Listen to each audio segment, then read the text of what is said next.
I received a comment asking me to go over the books I use for the Law of the Study program as well as the overall cost. So in this video, I'll be going over the books that I use, how I study, what I study, and how much I'm paying to become an attorney. I'm going to start with my books because that's the main thing you all want to know.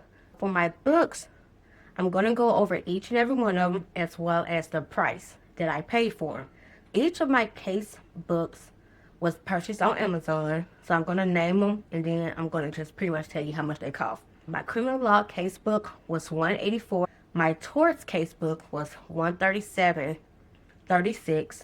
My contract case law book was $173.76. Now, my question and answer towards criminal and contract law books I purchased from the original site, and the total came out to $78.30.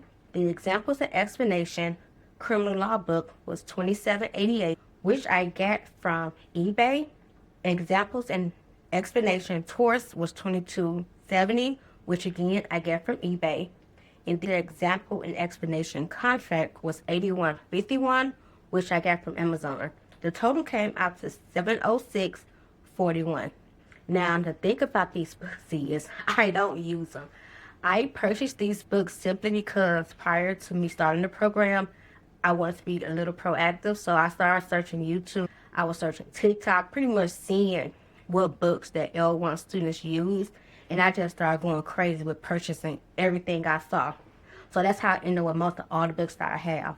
But when I get into the program, I realized that me and reading, I just couldn't do it. I just couldn't sit here and read all those books. And for me, I stopped and thought, I was like, you know what?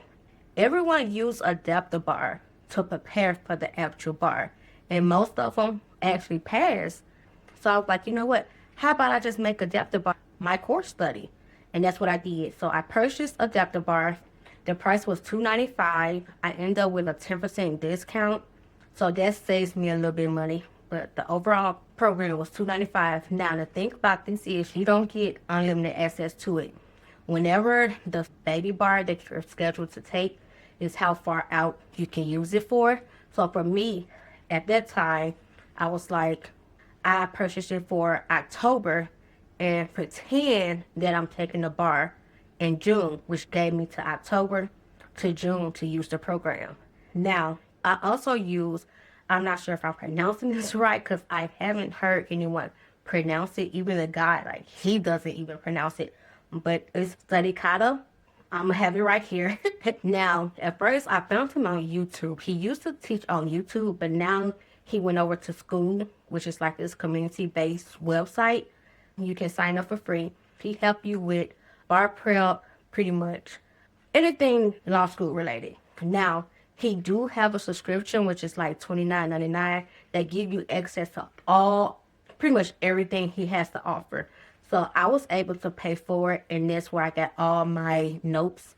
Mind you, he also do videos on there where he goes over everything that you need to know. Then he has notes at the bottom. Me, I printed everything out. The first time I logged in, the notes was scanned, don't get me wrong, because you're expected to watch the videos. But the second go around, the third go around, he went in and revised all the notes. So it went from me printing out 2 pages worth of notes to me printing out like 15 to 16, 17 pages of notes. So it was a lot, to the point where I have 5 binders full of notes. And mind you, I think each package of paper was like I used to buy 500 sheets of paper. I ran through those at least 3 times in 1 week. So that's how much printing I do. But I enjoy it better than the textbooks because it's been explained in a way that we will understand. I have a Notion planner, which I absolutely love. Like, I love Notion down. Now, when it comes to my Notion planner, we can go through it and I'll show you exactly what I do. So on the home page, as you can see, the top, it says entry exam. I took the time out to test myself prior to studying anything, just to see where I was at naturally. So, okay, this is my weak spot. And then I'll put them in order from my weakest to the strongest. So as you can see, that's why the chart going like this, because it showed my weakest to my strongest. So when it was time for me to start studying, I was like, okay, if intentional towards was my weakest at this point, I start there versus starting with something that's stronger that I already know and I see that I'm passing. That can be like the last thing I study just in case I need more time on my weakest. So that's what I did. And as you can see down below, there's all the tests I've been taking. You can see from the top to the bottom that the scores skyrocket compared to my entrance exam. Hell, what, two of them shows that I'm at 100%. So you can see that it really did help a lot. And I'm not going to hold you. The videos from Studicata, if I'm pronouncing it right, his videos really did help me. Okay, so back to the homepage. Now, if you scroll down a little bit more, you will see all the exams that I take. Now, mind you, with the law of the study program, your supervising attorney or judge have to test you every month on whatever it is that you are studying. So with that being said, I keep tabs of all my tests for every month. So right here, you see all the tests I have taken. Also, once I did finish all the tours, all the criminal and all the contract, I took a full tours, I took a full contract, and I took a full criminal law test to see where I was at all together as a whole. Because it's easier to take an intentional tours test if you're making a good percentage, but that's only because you know that this is an intentional tours quiz, so you know the laws based around that. But however, if you put them all together, the whole tours thing, you now need to identify the fact patterns.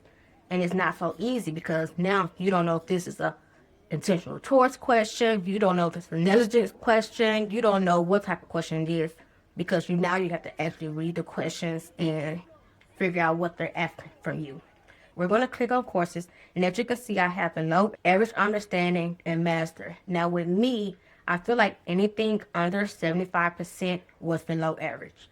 Anything above 75% was average understanding. And if I made an 80 or above, then I feel like I mastered it. Because with the baby bar, you have to get a certain percentage correct in order to pass. And I feel like a 70 is that. So if I gave myself a little more of a notch, meaning if I make it to where I learned 80% of it, then I pass. So that's why I have it my top as an 80. I feel like now I'm going to probably up it a little bit to a 90, but for the most part, it's an 80. So as you can see, they're broken down based on what each subject was after I kept testing myself. So right now, formation of contract and other tours is my below average, especially formation of contracts. I'm still struggling in that area, but we're going to get it together.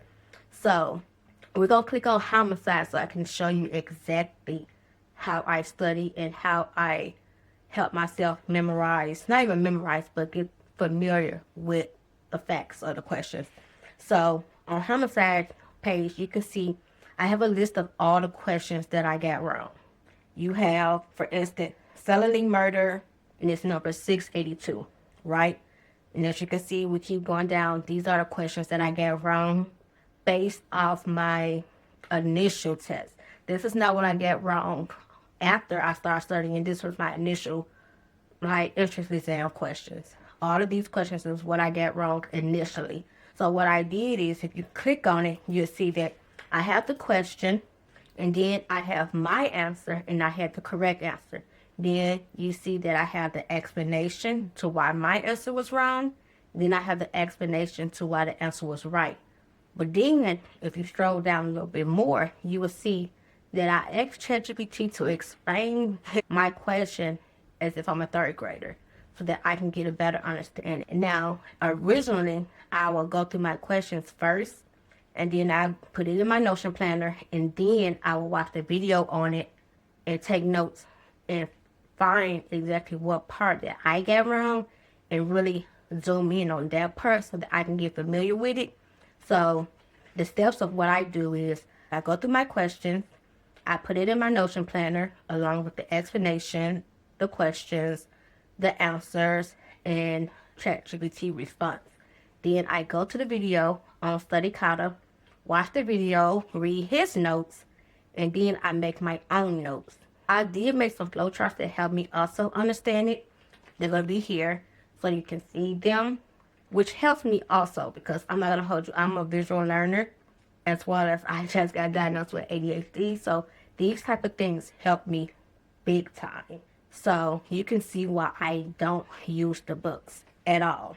Now, I know you all wanted to know how much I pay to even be in this program. So what I already paid was the law office program application, which was $158.88, and it's $158.88 with whatever fees, processing fees. So it's $158.88, and then the attempt to study fee, which was $933. That's what I already paid. So far, I paid $1,091.88. Now, the upcoming fees I have to pay is my law office study semi-annual report fee, which is $556 every 6 months. So my first payment will be due in September. Those are my payments every 6 months. So I'll be paying 6 in September, 56 in March, up until 2030. Then the next fee is, of course, the baby bar. At this moment, it's $1,078. Now, I also have to do the application of determination of moral character, which is $900, and then the MPRE, which is $185. I didn't put the price I would have to pay for the actual bar because I don't know why I didn't add that. Maybe because by the time it's time for me to take the bar in 2030, who knows how much it'll be. So I didn't bother to add that. So that's the fees that I would have to pay. So roughly I don't even think it came up to 9,000. It's roughly lower than 9,000. Unless you pay for books, of course, then it'll be higher. But like I said, I don't pay for books. So that's all I spent on the law office study program. And as far as the books I purchased and what I actually did to study. Okay, now if you're considering doing the law office study program and you have more questions, feel free to leave them in the comments and I'll be more than glad to answer it for you. But until then, don't forget to like, subscribe, and comment. And I will see you later.